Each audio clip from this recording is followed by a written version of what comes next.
Fala, fala pessoal, 2026 já começou e acho que com certeza você deve estar aí se perguntando o que vai acontecer com o mercado cripto, quais são as condições que a gente entra em 2026. E isso é um assunto que envolve tanto um pouco de futurologia e achismo, e acho que para esse tipo de assunto é sempre muito bom a gente abrir uma conversa, né? Então eu poderia vir aqui falar sobre as expectativas, mas acho que a conversa em si, o diálogo, ele ajuda bastante a gente tentar entender e até mudar as nossas próprias convicções. Por isso, para esse bate-papo aqui, eu trouxe o Vinícius Bazan, meu parça, meu grande amigo aqui de faculdade, para bater um papo com a gente sobre o que esperar de 2026. Ele vai dar aqui as visões dele para o mercado e você vai conseguir saber aqui o que eu e ele estamos pensando aí para o mercado de 2026. Vinícius, muito bem-vindo, obrigado pelo seu tempo aí de ter disponibilizado para a gente, sempre muito bom falar com você. Como que você está aí? Como que está a temperatura em São Carlos? Ó, você começou falando aí que era numerologia e achismos, e aí você me chamou para vir falar aqui. Então eu trouxe o meu baralho aqui, ó, meu tarô, para poder jogar a numerologia do Bitcoin aqui, ó. Vamos ver se esse negócio vai subir esse ano. Da hora, legal. Cara, Vinícius, acho que é sempre muito bom dar uma recapitulada, né, de como que a gente termina 2025, assim. Acho que eu tenho a percepção de como que aconteceu o mercado, você deve ter outra. Será que você pode trazer uma retrospectiva aí rápida do que foi 25 dentro do mercado cripto? Bora. Cara, eu até já ia falar que 2026 é o ano mais importante da história para o Bitcoin. Até porque todos os que passaram já viraram história, então sempre o que a gente tá é o mais importante, porque a história vai sendo construída. Então, quando a gente olha para o passado, a gente sempre vai ver coisas que aconteceram, vai tentar criar uma linha narrativa, criar uma justificativa para cada coisa. E é muito fácil a gente olhar para o passado, criar histórias que façam sentido, que possam se reproduzir no futuro. Só que também é muito fácil a gente cair num erro de achar que o passado sempre vai se repetir. Eu acho que 2025 foi um ano em que muita gente viu na prática, sentiu na pele como é um padrão não se repetir. Porque, pelo menos na minha visão, foi um ano de quebra estrutural, com aquela ideia do ciclo de 4 anos, com, enfim, todas as premissas que sempre se esperaram para o Bitcoin. Então, por exemplo, né, quem pensa no ciclo de 4 anos deveria ter visto um 2025 fechando no verde, não no vermelho. A gente fechou ali com acho que 5, 6% de queda o ano. Mas 2025 foi um ano muito bom. E aí eu sempre separo aqui em duas perspectivas. A perspectiva do investidor que está só preocupado com o curtíssimo prazo foi um ano ruim, foi um ano que o Bitcoin perdeu do Ibovespa, né? Mas para quem está preocupado com o longo prazo, como é o meu caso, estou aqui há 10 anos e continuarei por mais 10 anos nesse mercado, foi um ano que ele muda muita coisa. Talvez a gente não tenha sentido no bolso, né, no preço, mas você teve o ano com a maior concentração de avanços regulatórios nos Estados Unidos, por exemplo. Né, foi a consolidação do governo Trump, com a mudança da SEC, com o Genius Act, Clarity Act, Anti-CBDC Act, a inclusão de Bitcoin nos planos 401k de aposentadoria. Então, assim, mudanças contábeis para os bancos que permitiram eles colocarem Bitcoin no balanço. Então, muita coisa aconteceu no backstage, que o observador menos experiente talvez não tenha percebido a relevância, né, que está observando só o preço, mas isso tende a mudar muita coisa e acho que o impacto começa a ser visto em 2026. Então, claro, né, todo mundo esperava que o Bitcoin fosse subir no passado, não subiu, mas eu acho que deu um bom remeleixo aqui nesse mercado para a gente começar 2026 com uma perspectiva completamente diferente agora. Sobre isso, Vinícius, a gente até discutiu já em algum momento no passado sobre o que você acha que desconfigurou o ciclo de 4 anos, porque eu sinto que tem N sabores aqui, né? Qual que é a tua percepção da desconfiguração desse ciclo de 4 anos? Eu entendo que, assim, normalmente a galera se apega a coisas muito simples, assim, do tipo, cara, o padrão é sobe 3, cai 1, ou o padrão faz máxima no ano depois do halving. E aí a gente tenta colocar tudo numa caixinha. Então eu acho que isso por si só já não vale. Mesmo antes, 2021 já não teria valido exatamente igual foi 2017. Então isso para mim só reforça que padrões perfeitos não existem, né? Existem similaridades e teve uma série de coisas que em 2025 foi similar ao passado, mas muitas coisas foram bem diferentes. Então, onde que eu coloco a parte diferente, que eu acho que é onde o ciclo quebrou? Começa que em 2024 a gente teve máxima histórica antes do halving. Então, se o padrão era aquele, mas ele foi diferente, alguma coisa tem que ter mudado. E para mim o que mudou foram os ETFs. Aí 2025 seria o ano do blow off top, né, que é o preço subir vertiginosamente. A gente não teve isso, a gente não teve esse reflexo nas altcoins, e mais uma vez isso para mim foi muito devido ao tipo de investidor que está no mercado, o mix que mudou, e aquilo, né? Se os padrões, eu acredito que o padrão ele não existe só porque o halving existe, ou só porque o Satoshi quis daquele jeito. Ele existe porque os investidores se comportam de uma forma, né? Então é aquilo. Você tem um comportamento toda segunda-feira, que você vai lá, vai levantar, vai fazer suas coisas, não sei o que, você tem um comportamento diferente no sábado e no domingo. São padrões, você repete esses padrões. Só que quando a gente muda a população do mercado, ou seja, 2024 e 2025, a gente passou a ter muito mais investidores tradicionais, institucionais, do que a gente tinha no passado, e menos especuladores, para mim é completamente natural que esses padrões mudem também. Então, o que sedimentou para mim foi, cara, se o padrão fosse seguir exatamente a risca, 2025 tinha ter sido um ano de alta. Por mais que a gente bateu a máxima histórica, foi um ano de queda. Então, para mim, assim, não dá para você ficar se apegando a padrões mais como se eles fossem, cara, sempre funcionar. Sobre esses padrões, né, a gente no começo já se debatia sobre essa mudança, né? Acho que até bem antes, o ciclo de 4 anos, ele tende a pelo menos ter uma disfunção, sei lá, se a gente puder chamar uma coisa mais abrangente, do que foram os anos anteriores, pela entrada dos ETFs, institucionais entrando e essas coisas do tipo. Quando você olha para essa perspectiva, né, e a desconfiguração desse ciclo de 4 anos, ele entra numa outra seara, né? Você tem alguns sabores de ciclo de 4 anos e você tem algumas probabilidades de como isso vai mudar daqui para frente. Na tua percepção, qual que é a grande mudança que a gente viu acontecer depois do ETF e que a gente vai continuar vendo acontecer daqui para frente do ponto de vista, acho que, comportamental do mercado cripto? Então, o que eu penso sempre é que, cara, aquilo que a gente aprendeu na escola, né? Oferta e demanda. Então, o preço sempre vai reagir a isso, né? Muitas vezes as pessoas falam assim, por que o preço está subindo? Porque tem mais comprador que vendedor. Não, isso é mentira. Sempre tem a mesma quantidade de compradores e vendedores. Só existe quem está disposto a agredir o livro de ofertas pagando cada vez mais ou vendendo cada vez mais barato e quem está passivamente tomando essas ordens. É isso só que faz o preço subir ou cair. Então, o que eu penso é que, cara, a gente mudou o mix de investidores, eles pensam de uma forma diferente, e aí, naturalmente, os vetores de preços, vetores de demanda e oferta são diferentes. Então, hoje, para mim, um dos sinais que é mais claro para dizer se o Bitcoin vai corrigir ou se ele vai subir é a entrada ou saída de capital dos ETFs, porque isso é bem representativo, e a gente tem visto, cara, até se você quiser depois inserir no vídeo aqui, tem um gráfico. Se você pegar o gráfico mensal do fluxo de ETFs, você vai ver que no começo do ano passado, você teve meses de verde, né, de entrada positiva. Aí, em torno ali do Liberation Day, em abril, você tem um mês muito violento para baixo, um segundo mês negativo, mas bem menor, e aí retoma meses positivos. E aí, de novo, no final do ano passado, a gente teve um mês violentamente negativo, que foi mais ou menos ali em outubro, um mês minimamente negativo, e a gente parece estar retomando esse comportamento agora de entrada de capital. Então, eu vejo um padrão, só que agora do comportamento dos investidores institucionais. E aí, quando a gente olha que a saída de capital dos ETFs, em meio a todas essas correções, foi muito pequena percentualmente ao valor total depositado nos ETFs, para mim mostra que não houve uma capitulação. E quando não tem capitulação, você não tem bear market agressivo. Assim como quando não tem mega euforia, você não tem um bull market super agressivo. E aí isso muda para a minha dinâmica, para a gente ter um novo ciclo do Bitcoin, onde ele sobe menos do que no passado, mas cai menos também. E aí talvez ele vai fazendo uma escadinha que dura mais tempo e não um negócio que tem que subir 10.000% para depois corrigir 80%, sabe? Acho que isso para mim mudou bastante. Nesse possível novo comportamento do Bitcoin, acho que o investidor fica talvez ansioso, né, e preocupado com essa situação, porque dá para olhar o copo meio cheio ou meio vazio, né? Beleza, não vai cair tanto, mas se não cair tanto, eu não vou estar comprando numa barganha. Da mesma forma que eu não vou ver esse negócio valorizar tanto, né? E aí, na minha cabeça, quando você pinta esse cenário, me vem muito a ideia de uma visão de longo prazo mesmo, que vai ser mais fácil segurar. Assim. Uma coisa é você ver 80% de queda, outra coisa é 30%, né? E você vê o negócio voltar a subir. Na tua percepção, para a estratégia de investimento, essa lógica do ETF também muda o que você fazia anteriormente para o que você acha que deve ser feito agora, do ponto de vista do investidor? Pra caramba, né? Porque quando a gente tá... Por exemplo, quando a gente pega lá o MVRV, uma métrica on-chain super falada, para dizer se a gente está no topo ou no fundo.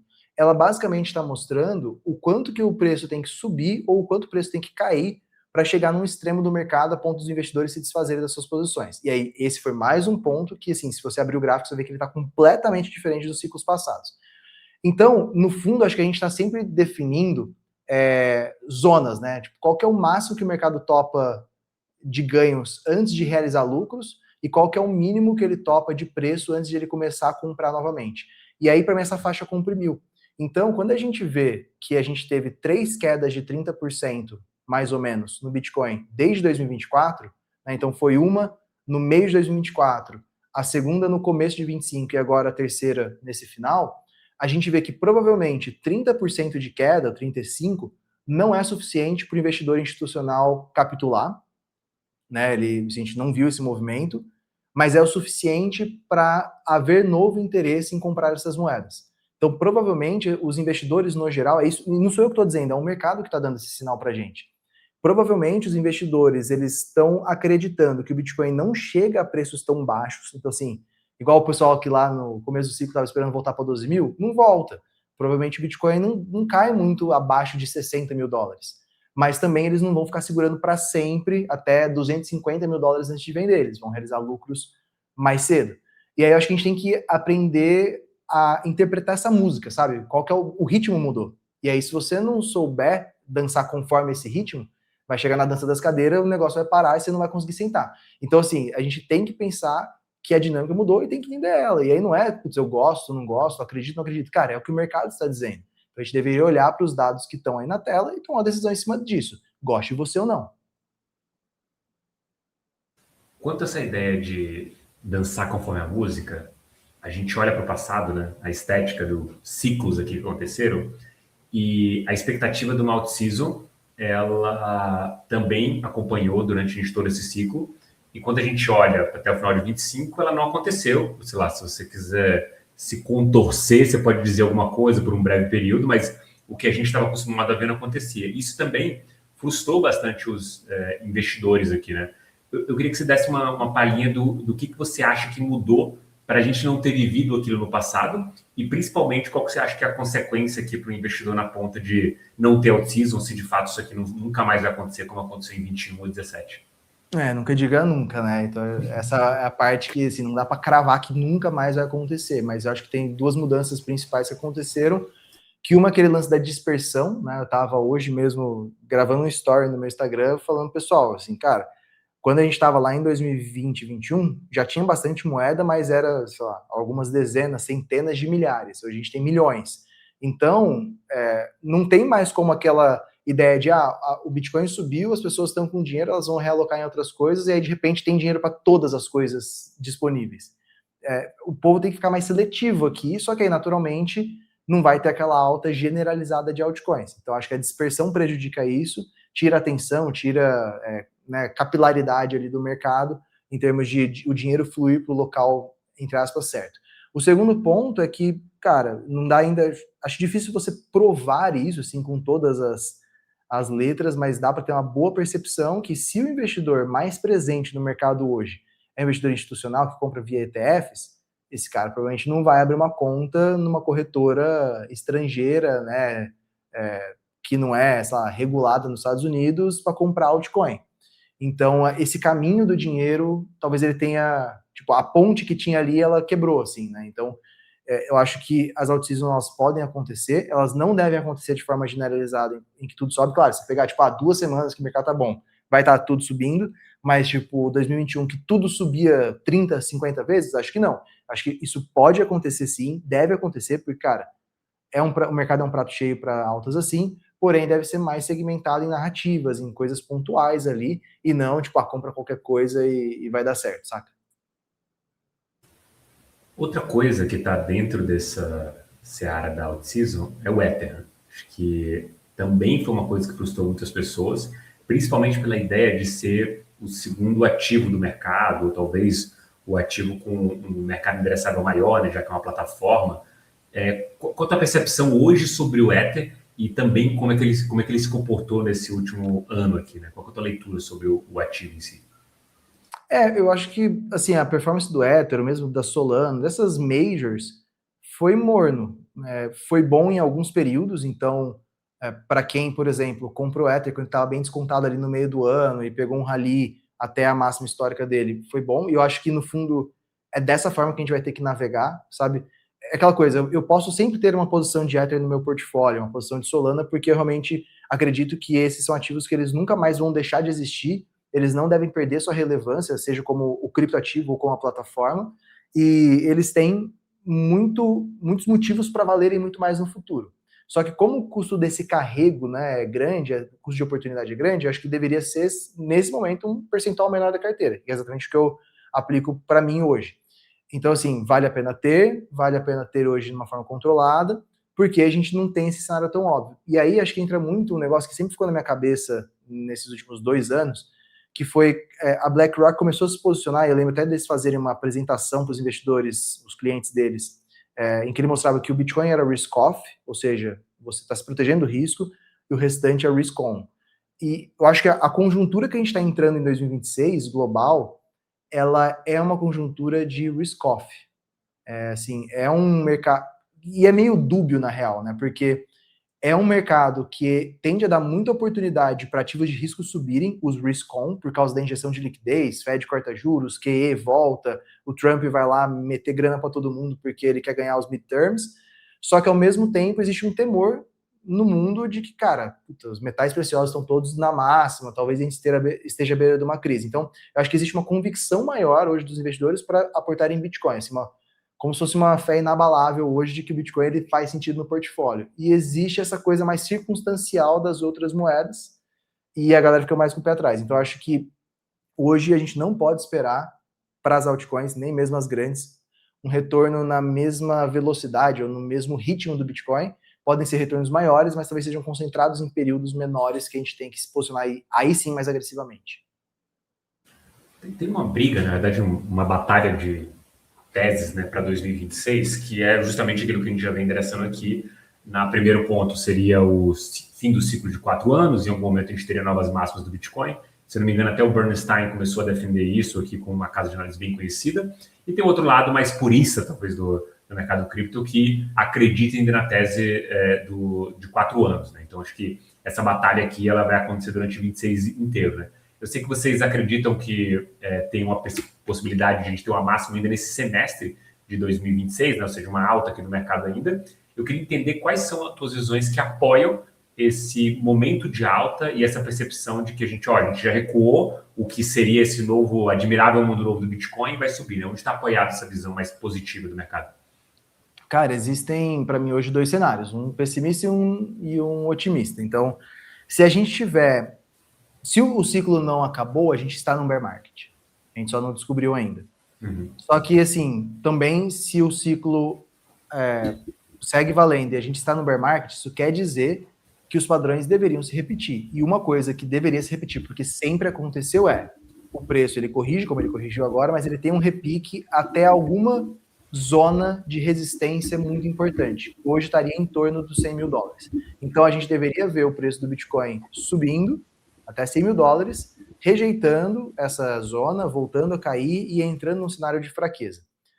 Se o cenário for o otimista, ou seja, o ciclo não é mais do jeito que ele era antes, ele pode ter resquícios, mas ele não é exatamente igual, e a gente entrou nessa coisa do sobe e desce mais longo, ainda vai subir, né, assim, seria o cenário positivo. Então, cara, em qualquer um dos 2 cenários, eu acho que vale a pena você ter Bitcoin, porque ele deveria subir nos 2 cenários, pelo menos no curto prazo. Só que aí muda o que acontece a médio prazo. E aí, tem até uma análise que eu fiz recentemente, que se você olhar esses movimentos, né, de escadinha que o Bitcoin foi fazendo, o mesmo movimento que a gente fez entre final de 24 e começo de 25, que foi ir até a máxima ali em torno da inauguração do Trump, uma correção que demorou ali uns 3, 4 meses até o final de abril, aí você rompe essa estrutura de uma queda, né, de linha de tendência de baixa e volta a subir. Cara, a gente está fazendo algo muito parecido agora. O Bitcoin subiu até os $126 mil lá no começo de outubro, teve uma correção muito forte, teve uma clara tendência de queda. No final do ano, começou a formar um fundo e saiu dessa linha de tendência de baixa e pode engatar um novo impulso. E aí, só um ponto que saiu ontem, né, que foi aquele lance da Strategy não ser excluída do MSCI, que dizem rumores que foi o grande estopim para aquele flash crash do dia 10/10 no ano passado. Então, se o mercado voltar a ter apetite e a gente não tiver nenhum risco de catástrofe, eu acho que esse segundo cenário ele é muito mais plausível. Cara, corrigimos o suficiente, tem demanda, o preço agora começa a subir novamente, a gente deveria buscar uma nova máxima entre 4 a 6 meses. Então deveria ser alguma coisa dentro do primeiro semestre. Isso se a gente mantiver um novo padrão, um padrão que vem se desenhando desde 2024. Agora entrando até um pouco mais tese micro, depois eu quero voltar a outros assuntos relacionados ao Bitcoin e a esse momento do mercado, mas a gente falou do Ether e das altcoins, mas acho que tem alguns sabores aqui de coisas que até se alinham junto com o mercado financeiro mais tradicional, da maneira como ele abraça, né? Se você pegar a BlackRock como esse grande bastião do Bitcoin desde o lançamento do ETF, ela também é muito vocal sobre Ether e sobre tokenização. Então, case de RWA e coisas do tipo. Eu queria entender do lado de vocês, como que vocês veem essa tese em si, como que você acha que ela pode se desenhar ou desabrochar cada vez mais durante 2026? De RWA em si ou de qualquer tese de altcoins? De qualquer tese de altcoins, se você acha que faz sentido. Cara, isso foi uma coisa até que um mentorado meu me perguntou ontem e eu estava respondendo isso para ele, que é assim, existem talvez 3 níveis de moedas, né, de criptomoedas. Existem as maiores que, cara, elas já viraram meio too big to fail, né, no sentido de, cara, talvez elas possam se desvalorizar, mas elas não deixam de existir porque a plataforma, tipo, cara, não tem como o Ethereum parar de existir porque o mundo cripto depende do Ethereum, né, a não ser que a gente vá para uma visão maximalista do Bitcoin. Então é muito difícil o Ethereum deixar de existir. Existe o outro extremo, que são as altcoins mega especulativas, que não tem nada que sustente, não tem um produto, não tem um serviço, então elas nem deveriam existir se elas não conseguirem tracionar. E existe o meio do caminho, que aí acho que entra o RWA, entram essas outras teses que tem um pouco mais de produto, né? Que é a plataforma, o protocolo, o serviço, ele tem muito potencial de continuar sendo usado, continuar crescendo e se desenvolvendo. Só não quer dizer que o token necessariamente vai andar junto. Então, um exemplo para mim pode ser a Ondo ou pode ser a Pendle, que é uma plataforma que eu sempre falei muito. Cara, o produto da Pendle, ele é muito bom, ele faz muito sentido, ele está em expansão e ele tem já uma barreira de entrada relevante para outro protocolo simplesmente chegar e fazer o que ele faz e ter o mesmo número de usuários. Então, assim, eu não acho que é um ativo que ele vai sumir do mapa. Então, é um ativo que, cara, eu consigo justificar o carrego dele no meu portfólio, ainda que com uma alocação pequena. Eu acho que o grande dilema ou a pergunta tá se esses ativos desses protocolos têm como voltar a subir. Cara, não acho que ninguém tem uma resposta certeira para isso, sabe? Que alguém consegue bancar com todas as letras. Eu acho que a gente sempre vai olhar para isso e falar, cara, existe fundamento, existe produto, existe receita, existe potencial. Eu deveria, se eu tomar esse risco, manter um percentual disso na minha carteira ou comprar no momento oportuno. Mas, como eu falei lá mais para trás, assim, não é óbvio que porque o Bitcoin subir, esses ativos vão subir também. Então, eu acho que tem um lado positivo da BlackRock usar, ou incentivar a tokenização, estar presente com fundos tokenizados. Isso faz com que seja cada vez mais difícil esses protocolos desaparecerem, mas a gente vai ter que ter demanda vindo de algum lugar por comprar esses tokens. E hoje, para mim, não está muito claro. Não sei se para você tá, de onde que pode vir essa demanda, fora, às vezes, um hype daquela narrativa em um certo período, sabe? O que você pensa sobre isso? Se a gente for abraçar essa lógica nova, né, não teria, né? Porque o que talvez fez os preços movimentarem muito no passado foi um dinheiro abundante que não existe tanto hoje, né? Então essa cautela, para mim, ela faz total sentido. E aí vem muito também na questão da própria locação, que você estava falando aqui já desde o começo, né? E aí eu queria jogar a pergunta para você, assim, o que você acha, precisa falar dos ativos em si, o que você acha que é uma locação boa para esse 2026 e esse novo mundo do Bitcoin, que ele vai recuar pouco e subir mais consistentemente aqui, dado os novos investidores dele? Cara, acho que se a gente for por um caminho mais conservador, você ter muito Bitcoin, então tipo, 70% ou mais, ter uma parcela relevante de caixa, porque eu acredito que os DIPs são para comprar nesse cenário, e aí você poderia ter ali 10, 15% entre ativos maiores, tipo Bitcoin, tipo Ethereum e Solana. Se você for mais agressivo, talvez você não vai operar com caixa, né, nesse momento, por exemplo, e você vai adicionar essas posições menores como um percentual, 5% da sua carteira que você pulverizou em algum, que a gente vai chamar de apostas aqui, no sentido de, cara, vamos apostar que esse negócio vai ganhar atração. Mas é aquilo, né? A carteira nunca é estática, não dá para eu responder uma carteira hoje que vai ser válida em agosto, assim. eu acho que a carteira ela tem que ter essa gestão ativa, acho que é aí que reforça a importância de você estar ligado no mercado, porque assim, se você não quer estar ligado no mercado, você deveria ter Bitcoin e ficar quieto e nem fazer pergunta, sabe? Porque é improdutivo para você mesmo. Cara, não se pergunte porque o Bitcoin está subindo, porque está caindo, tem o Bitcoin, esqueça ele por 5 anos. Agora, se você quer olhar para sua carteira, você quer buscar retornos maiores que o Bitcoin, quer diversificar, aí você deveria fazer uma gestão ativa e estar constantemente revisitando essa carteira para poder aproveitar as oportunidades e gerenciar risco, que é o mais importante, né? Porque o negócio de você nunca sair do jogo. Então, gerencia seu risco, tenha caixa quando o mercado, né, tá te dando sinais de que precisa ter caixa e agressiva na hora que a gente tiver sinais muito claros de demanda. Quais que foram os principais ensinamentos que vocês aí na Deblock colheram em 2025? Cara, acho que o principal é de que uma hora o jogo muda, né? E como eu falei, né, pô, a gente tá junto nesse mercado aí já faz muito tempo, e você sabe, assim como eu, que as coisas elas foram mudando, mas sempre houve, que daria até pra gente chamar de uma profecia autorrealizável, né? Sempre houve essa visão de que, mano, o bagulho vai seguir do jeito que ele é e vai acontecer desse jeito. Então, eu sempre vi muita gente, muito influencer de cripto que às vezes nem manja de cripto, mas, cara, aprendeu os padrões, fazendo conteúdo ali, falando umas baboseiras de tipo, porque foi assim, tem que ser assim de novo. E não é. Então, eu acho que o principal aprendizado é esse reconhecimento de que as coisas elas podem mudar e que a gente tem que ter um pé no chão e uma certa humildade para aceitar que as coisas mudam e a gente se adapta. E é aquilo que eu sempre falo para todo mundo que me pergunta em rede social e tudo mais. Eu não tô aqui para um ano só. Eu tô aqui 10 anos e eu vou continuar, porque eu não sou turista, eu não vim aqui só para fazer um dinheiro fácil e sair. Eu realmente gosto do mercado, acho que ele faz muito sentido e tenho muita convicção de que ele vai ser muito maior e valer muito mais no futuro do que ele vale hoje.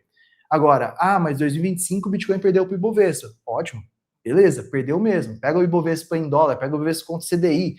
No longo prazo, as coisas mudam. E assim, cara, por mais que você ganhe dinheiro no curto prazo, a sua vida não se resume ao curto prazo. Você não vai viver só mais um ano, esperamos nós, né? Você vai viver por muito mais tempo. Então, assim, você deveria ter uma preocupação do seu portfólio com essa mesma cabeça, com o horizonte lá na frente.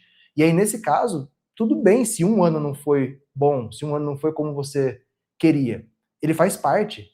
O Bitcoin não chegou até aqui de $1.000 para 100 mil só subindo. Ele chegou com alguns anos bem ruins. Mas se eu tivesse previsto os bear markets, eu sairia. Não teria saído. Se você tivesse saído, você não teria voltado. Então, assim, é entender que as coisas mudam, entender que tem anos ruins, entender que você pode estar errado, que você tem que mudar e não tem vergonha nisso. E, cara, é isso que tem que ser feito, sabe? Esse, para mim, foi o principal aprendizado que foi reforçado no ano passado. Fazer o que tem que ser feito. O resto é conversa.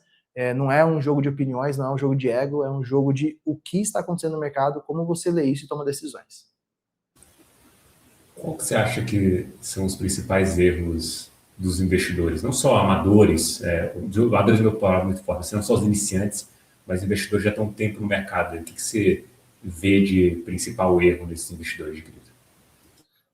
Cara, o investidor de cripto, ele tem muito de ser muito esperançoso, né? Então, às vezes, ele é menos técnico e mais otimista porque ele quer acreditar que as coisas vão dar certo.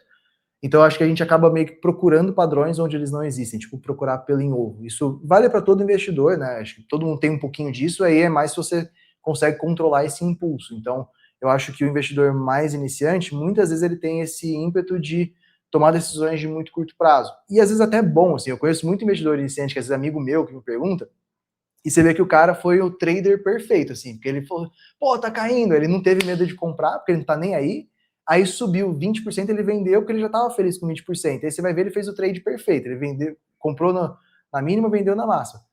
Mas é aquilo, foi um lance meio de sorte, talvez na próxima ele não vai ter a bagagem necessária. Então, o investidor iniciante, ele talvez vai sofrer bastante por falta de conhecimento se ele não for atrás de aprender o que está acontecendo no mercado, né? Você não pode ganhar dinheiro por sorte só. Você tem que saber, ter método. Então, acho que o erro é você ficar preso a padrões passados, acreditar que as coisas vão ser do jeito que você quer e não do jeito que elas estão sendo, né? Você negar a realidade e querer impor a sua. e ficar parado e não se atualizar. Porque, cara, o mercado mudou muito. Se você ficar parado e tentando contar a história de que primeiro o Bitcoin sobe, depois o Ethereum sobe, depois sobem as altcoins, você vai estar preso numa história que na tua cabeça faz sentido, mas o mercado vai te dizer que você está errado. Qual que é a sua principal dúvida ou pergunta para 2026? Vai ter capital para fazer as altcoins subirem? Acho que essa é a minha maior dúvida. Porque é isso que eu estava falando. Eu acho que está muito bem sedimentada essa ideia de que você tem um mundo onde existe liquidez aumentando, porque é necessário, né? Então a gente vê pelos dados de emprego nos Estados Unidos que o Fed vai ter que estimular a economia, mas que você tem, cara, muita coisa acontecendo, né? Na esfera geopolítica, muitas incertezas no macro também fazem com que a gente possa flertar com uma crise em algum momento. Então, nisso, a única resposta que atende aos dois parâmetros é o Bitcoin, porque ele é potencialmente um ativo anticrise e ele é um ativo que se beneficia de liquidez. O Ethereum, a Solana, não é óbvio essa resposta. Eles são muito óbvios para o primeiro ponto, da liquidez, mas eles não são óbvios para a crise. Então, pode ser que a parte da crise não aconteça. E aí a gente vai para um otimismo, euforia do mercado e as coisas sobem. Então, acho que para mim a grande pergunta é: vai existir um cenário para essas altcoins subirem em 2026? Porque, cara, subir para frente vai acontecer na minha visão. Né? Só se agora, esse ano, como é que o investidor vai lidar com isso? Essa é uma dúvida a ser descoberta. Sobre esse cenário macro, né, acho que uma das coisas que mais trouxe incerteza para o mundo inteiro foi a eleição do Trump. Né? Se de um lado a gente viu o Bitcoin se apreciar e o mercado cripto ser abraçado pelo mercado americano, a regulação andou, assim, vários pontos positivos que você citou no começo da entrevista, ele, para o cenário econômico, ele traz uma incerteza gigantesca. Né? E logo no começo de 26, a gente teve a operação lá na Venezuela, que basicamente traz um cenário quase que de videogame aqui, né? Uma invasão, recuperar o cara em minutos e sequestrar o cara para levar para os Estados Unidos e toda uma organização mundial que ficou perplexa com isso, né? E um cenário macro que ainda não está resolvido, né? Você tem a situação na Ucrânia, você tem medo, inclusive, da invasão de Taiwan pela China, e todo esse caldo geopolítico, ele traz muita dúvida, né? Eu queria entender do teu lado como que você visualiza reagir a determinadas coisas que vão acontecer em 2026 e como que o investidor aqui que está vendo a gente, ouvindo a gente, se prepara para isso mentalmente, para esse nível de incerteza que a gente está vivendo no mundo e, obviamente, a consequência disso no portfólio dele. Então, eu não vou ter um dado aqui para te mostrar e comprovar isso, mas né, quem quiser pode pegar depois. A maior parte dos eventos geopolíticos que aconteceram, pelo menos desde 2023, 2024, eles tiveram um impacto grande pontual que na grande maioria das vezes foi revertido, né? Então, claro, tem muitos fatores que podem explicar porque o preço subiu também, mas você pega a própria invasão da Ucrânia pela Rússia, foi começo de 2023, se eu não me engano.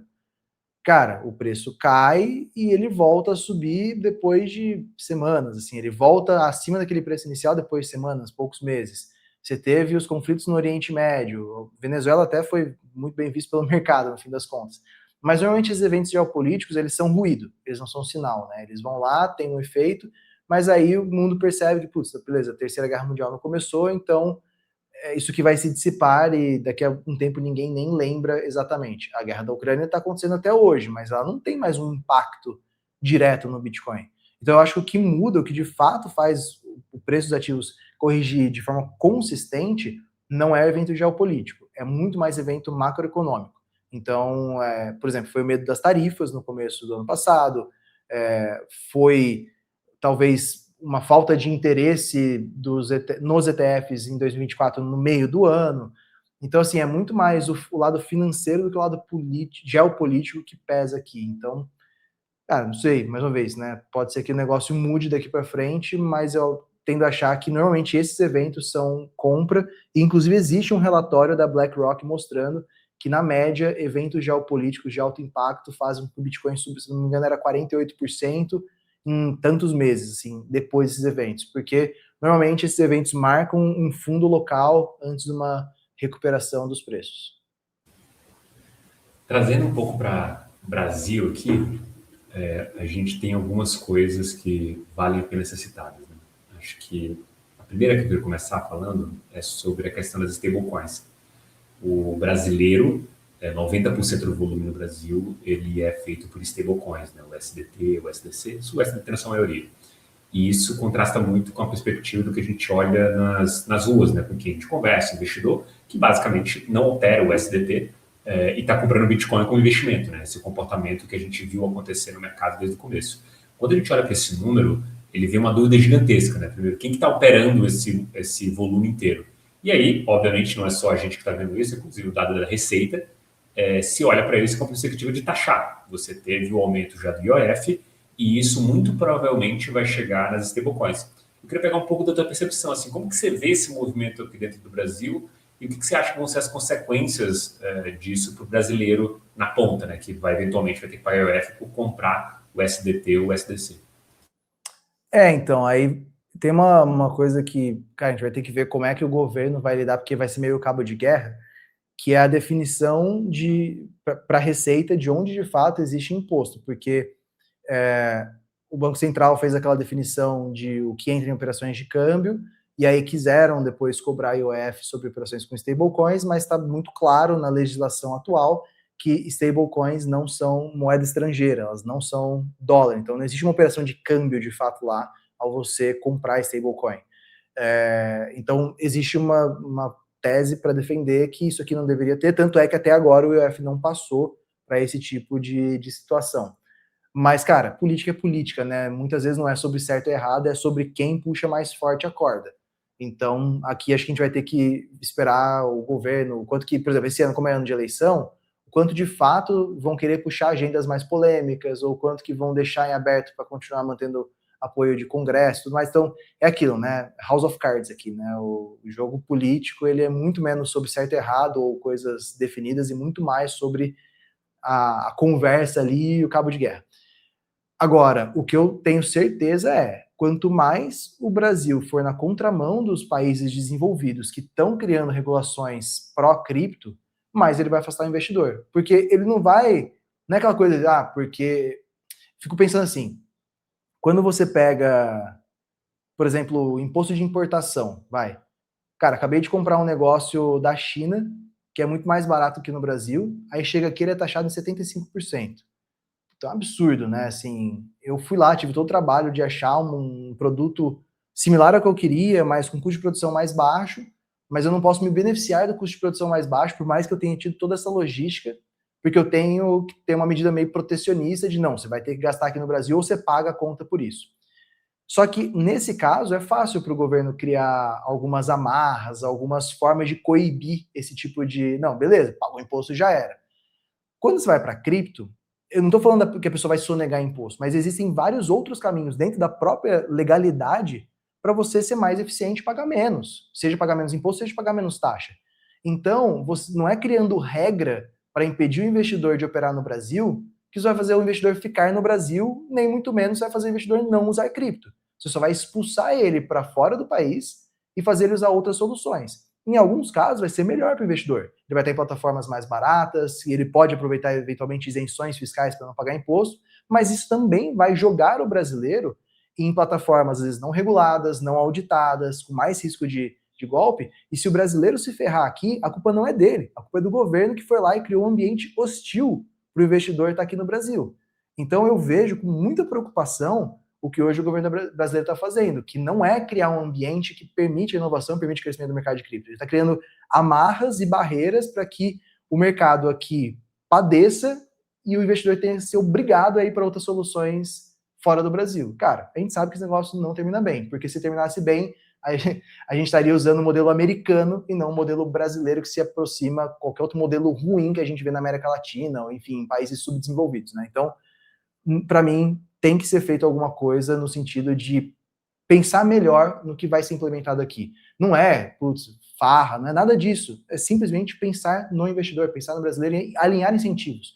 O incentivo do governo tem que estar alinhado com o incentivo do investidor. Se não tivesse só um ganha, cara, tem como dar certo isso.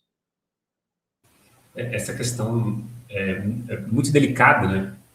Em amplos sentidos, né? Acho que, do ponto de vista do investidor, a gente sempre se sente meio que à mercê de uma decisão que eventualmente acaba prejudicando o investidor e sem levar em conta as consequências, né? Acho que quando a gente teve, até para a discussão do IOF, né? O IOF em si ele é um jeito de controle de capital para o governo, o Poder Executivo, e falar, olha, eu quero que o dinheiro não saia mais daqui, eu vou desincentivar isso, não é um imposto arrecadatório, né?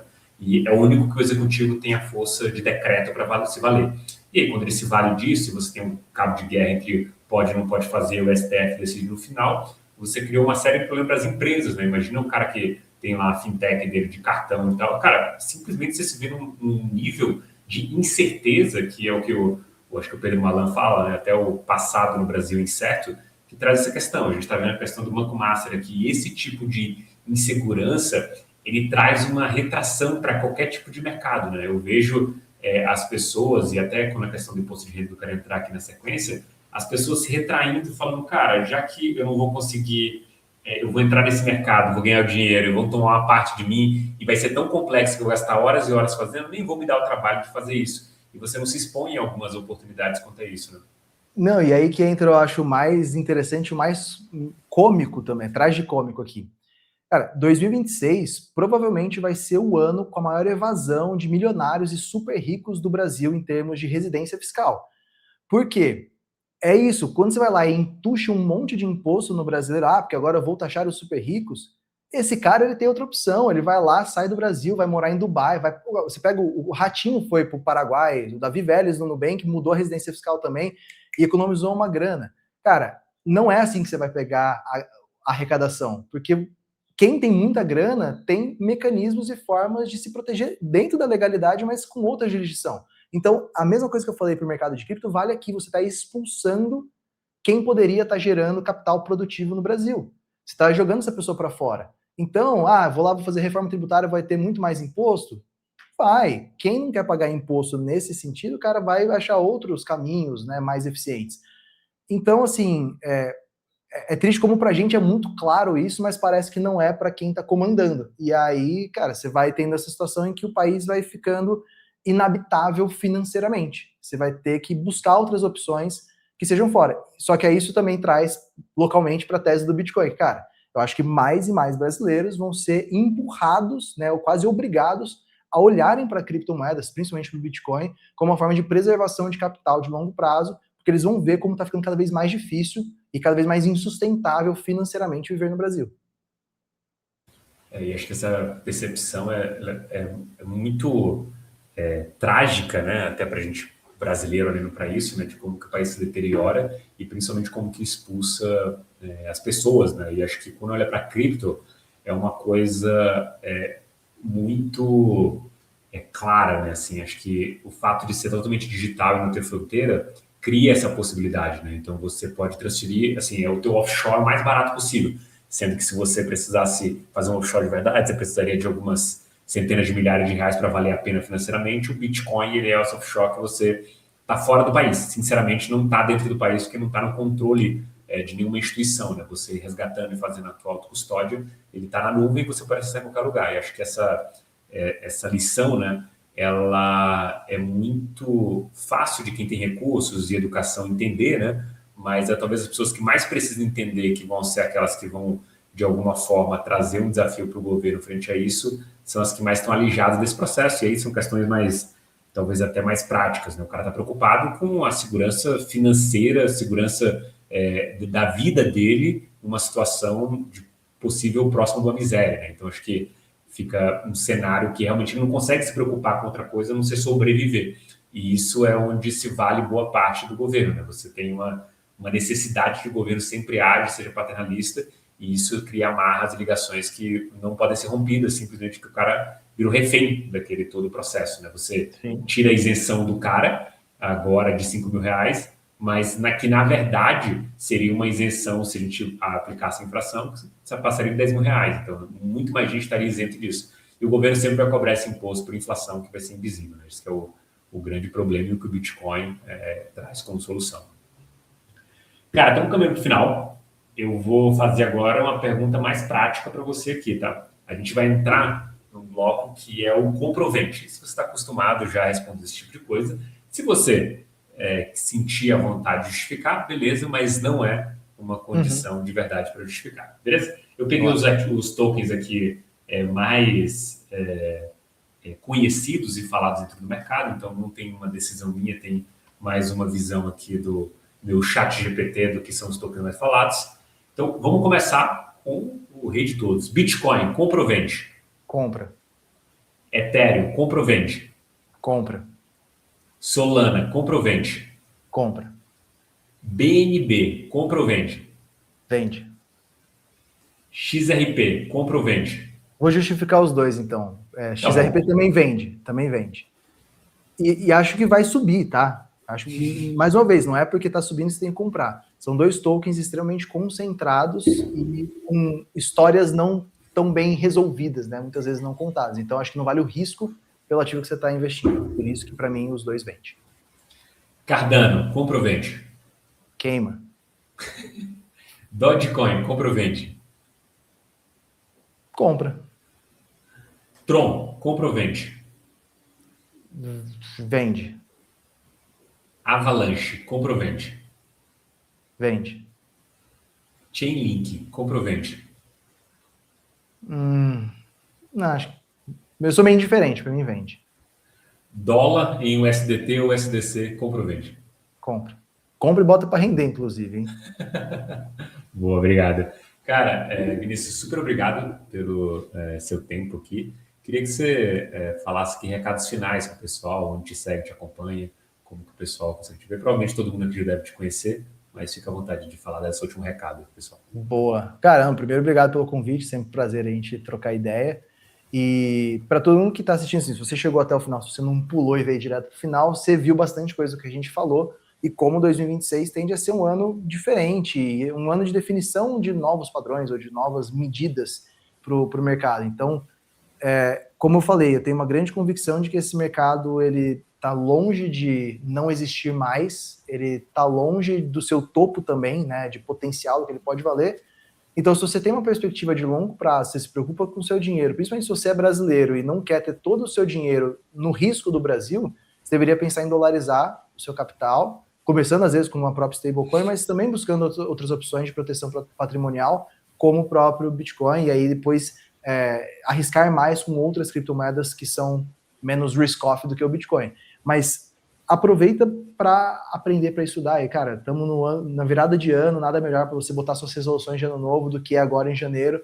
E mergulhar nesse mercado não com uma perspectiva de eu comprar para vender daqui 3 meses, e sim como eu vou comprar para garantir a saúde e a liberdade financeira minha e da minha família para o futuro. E aproveita para seguir pessoas boas que possam trazer conteúdo que agregue. Toma cuidado com a galera que só te promete muita coisa ou fica com papos muito simplórios ali de porque vai acontecer isso por causa disso. E, cara, se aprofunda. Acho que esse é o principal aqui.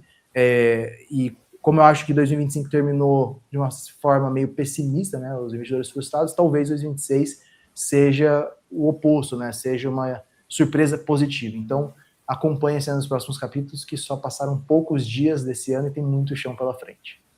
Maravilha. Obrigado, Bazão. Obrigado você que ficou até o final. Não esquece de curtir esse vídeo e mandar para o seu amigo que está na jornada com você nesse mercado. Valeu, pessoal. Tchau, tchau. Foi?